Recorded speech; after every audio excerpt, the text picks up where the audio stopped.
एक दिन एक साधु अपनी कुटिया के बाहर एक पेड़ के नीचे बैठा ध्यान कर रहा था। तभी एक सोहन नाम का व्यक्ति साधु के पास आकर कहता है, साधु महाराज, आंखें खोलो साधु महाराज। अचानक इस तरह सोहन को अपने सामने देख साधु आश्चर्य से पूछता है, क्या हुआ बेटा, इतने परेशान क्यों हो? क्या चाहिए तुम्हें मुझसे? साधु महाराज, आप मुझे इंसानी पेड़ बना दीजिए। मेरे सिर पे बालों की जगह टहनियाँ, पत्ते और फल लगे हों। बेटा, लगता है तुम किसी नशीले पदार्थ का सेवन करके आए हो, तभी ऐसी बहकी बहकी बातें कर रहे हो। नहीं साधु महाराज, मैंने किसी भी नशीले पदार्थ का सेवन नहीं किया है। मैं अपने पूरे होश में आपसे ये वरदान मांग रहा हूँ। साधु महाराज, कृपया मेरी इच्छा को पूर्ण कर दीजिए। सोहन के इस अजीब वरदान से आश्चर्य में पड़ा साधु सोहन से कहता है, लेकिन बेटा, क्या मैं जान सकता हूँ कि तुम्हारे मन में ये इंसानी पेड़ बनने की इच्छा क्यों जागृत हुई? साधु के पूछने पर सोहन साधु को अपनी आप बीती सुनाता है। साधु महाराज, ये सब मेरी पत्नी कमला के कारण। वो मुझे हर रोज ताने देती है कि मैं कुछ काम नहीं करता। आज सुबह मैं बिस्तर पर आराम से लेटा था, तभी मेरी पत्नी आई और मुझसे बोली, दोपहर हो गई है और तुम अभी तक सो रहे हो। हे भगवान, किस आलसी इंसान से ब्याह हो गया मेरा। मेरी तो किस्मत ही फूट गई। कोई काम धंधा नहीं करता ये आदमी, बस पड़ा पड़ा खाता रहता है। अरे कमला, क्यों सुबह सुबह मेरी नींद खराब कर रही हो? इतनी दोपहर हो गई है और तुम्हारे लिए अभी सुबह ही है। कोई काम धंधा नहीं करते हो, घर में खाने को एक दाना नहीं है और तुम्हें किसी बात की कोई फिक्र ही नहीं। कितने आलसी हो तुम। अरे कमला, इतना क्यों परेशान होती हो? कर लूंगा काम धंधा। अच्छा, अब उठ गया हूँ तो बहुत भूख लगी है।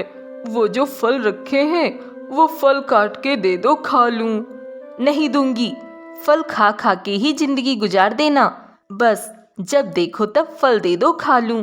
कोई काम धंधा मत करना, बस फल ही खाते रहना। तुम एक काम करो, अपने सिर पे एक पेड़ उगा लो फलों का, और जब भी भूख लगे तो अपने सिर से फल तोड़कर खा लेना। फिर मैं नहीं कहूंगी तुमसे काम धंधा करने को। साधु महाराज, जब कमला ने मुझसे इतनी तीखी बातें कही तो मुझे गुस्सा आ गया। इसलिए मैंने कमला से कहा, ठीक है, मैं जाता हूँ और अपने सिर पर फलों का पेड़ उगा कर ही आता हूँ। बस साधु महाराज, इसलिए मैं चाहता हूँ आप मेरे सिर पर फलों का पेड़ उगा दीजिए, मुझे इंसानी पेड़ बना दीजिए। फिर मुझे मेरी पत्नी कुछ नहीं कहेगी और मुझे फल खाने को मिल जाएंगे और ना ही मुझे कोई काम धंधा करना पड़ेगा।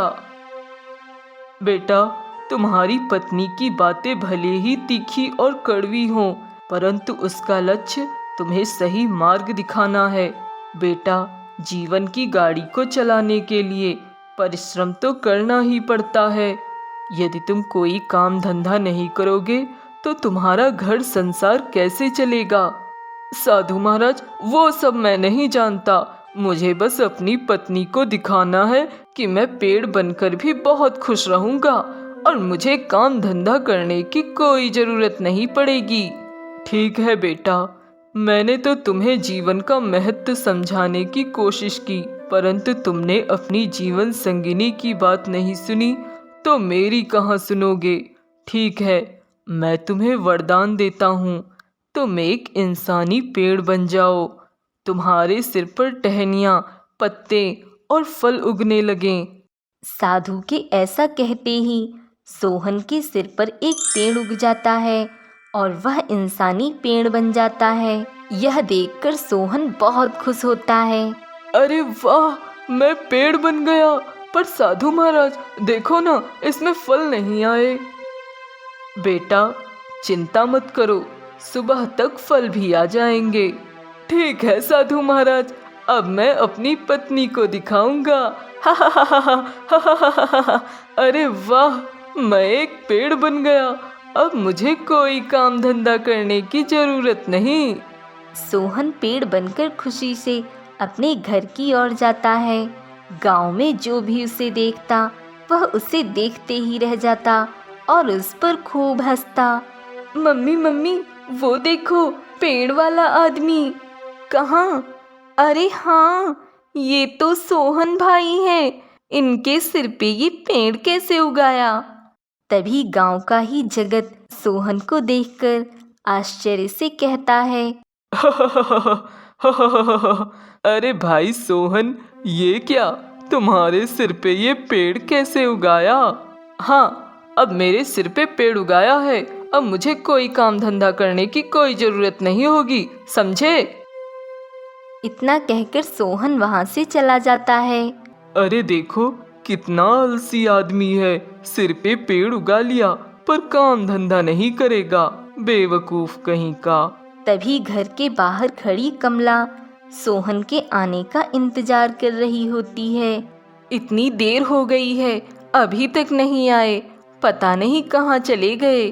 तभी कमला देखती है सिर पे पेड़ उगाए सोहन घर की ओर आ रहा है। सोहन को देखकर कमला हैरान रह जाती है। ये क्या है? हे भगवान, आपने तो सच में सिर पे पेड़ उगा लिया। हाँ कमला, तुमने ही तो कहा था अगर मैं अपने सिर पे पेड़ उगा लूं तो तुम मुझसे काम धंधा करने को नहीं कहोगी। देखो, मैंने साधु महाराज की मदद से सिर पे पेड़ उगा लिया। सुबह तक इस पे फल भी आ जाएंगे। अब मुझे कोई काम धंधा करने की जरूरत नहीं पड़ेगी। इतना कहकर सोहन घर के अंदर जाने लगता है, पर सिर पे पेड़ होने की वजह से वह घर के अंदर नहीं जा पाता। ये देखकर कमला हंसते हुए कहती है। अच्छा है, अब तुम घर के बाहर ही रहो, पेड़ बनकर यहीं आंगन में खड़े रहो। मैं तो चली घर के अंदर। सोहन रात भर घर के आंगन में ही खड़ा रहता है। सुबह होते ही सोहन के सिर पर लगे पेड़ में फल आ जाते हैं। अरे वाह, मेरे पेड़ में फल आ गए। रात भर खड़े खड़े थक गया हूँ, बहुत भूख लगी है। अब फल तोड़कर खा लेता हूँ। सोहन अपने फलों को तोड़ने की कोशिश करने लगा, लेकिन सोहन का हाथ अपने सिर पर लगे फलों तक पहुँच ही नहीं पाया। अरे अरे, ये क्या, मेरा हाथ तो मेरे फलों तक पहुँच ही नहीं रहा। अब मैं क्या करूँ? तभी कुछ पंछी आकर सोहन के सिर पर लगे पेड़ पर बैठ जाते हैं और फलों को चुगने लगते हैं, जिससे सोहन को दर्द होता है और वह चिल्लाता है। अरे अरे, आ आ आ, कमला कमला, कहाँ हो? जल्दी आओ, जल्दी आओ कमला, जल्दी आओ। क्या हुआ? क्यों चिल्ला रहे हो? अरे कमला, देखो ना, पंछी मेरे फलों को खा रहे हैं, पत्तों को तोड़ रहे हैं। मुझे दर्द हो रहा है कमला। अरे, अगर पंछी आपके फल तोड़कर खा रहे हैं और आपको दर्द हो रहा है तो आप फलों को तोड़कर कैसे खाओगे? नहीं कमला, मैं अपने फलों को तोड़कर नहीं खा सकता। ये पंछी मेरे फल तोड़कर खा रहे हैं। मुझे दर्द हो रहा है। इस बात का एहसास मुझे अभी हुआ और मेरे हाथ भी मेरे फलों तक नहीं पहुँचते कमला। तो अब क्या करोगे? कमला, मुझे बहुत प्यास लगी है, पानी ले आओ कमला। कमला सोहन के लिए एक गिलास में पानी लाती है, लेकिन एक गिलास पानी से सोहन की प्यास नहीं बुझती। कमला, इस एक गिलास पानी से तो मेरी प्यास ही नहीं बुझी। मुझे ढेर सारा पानी पीना है। तभी कमला एक बाल्टी पानी लाती है। सोहन बाल्टी का सारा पानी पी जाता है। पानी पीने से सोहन के सिर पर लगे पेड़ का आकार और भी बढ़ जाता है, जिससे सोहन को अजीब भार का एहसास होता है। अरे, ये पानी पीने से तो मेरे पेड़ का आकार और बढ़ रहा है और इसका भार भी।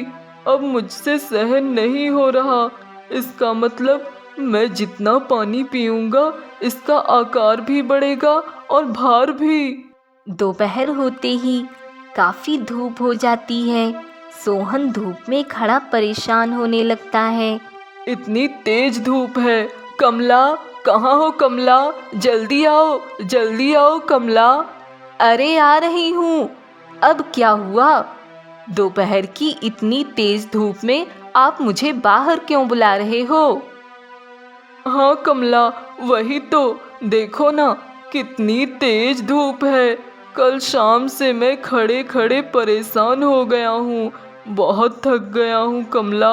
मुझे भूख भी लगी है, प्यास भी लगी है, पर कुछ नहीं खा सकता। और अगर पानी पीऊँगा तो मेरे पेड़ का आकार और भार दोनों ही बढ़ेगा। कमला, इससे अच्छा तो मैं इंसान ही ठीक था, काम धंधा ही तो करना पड़ता, उसके बाद आराम करने को भी तो मिलता।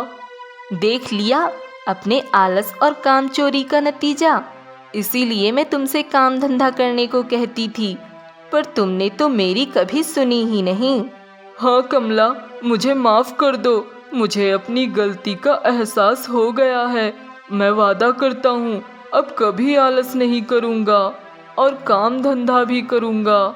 हाँ तो ठीक है, अब तुम साधु के पास जाओ और उनसे माफ़ी मांगो, वही तुम्हें वापस सही कर सकते हैं।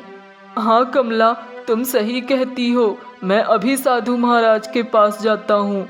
सोहन साधु के पास जाता है और साधु से माफ़ी मांगता है।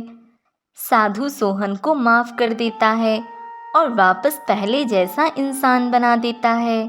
आपका बहुत बहुत धन्यवाद साधु महाराज।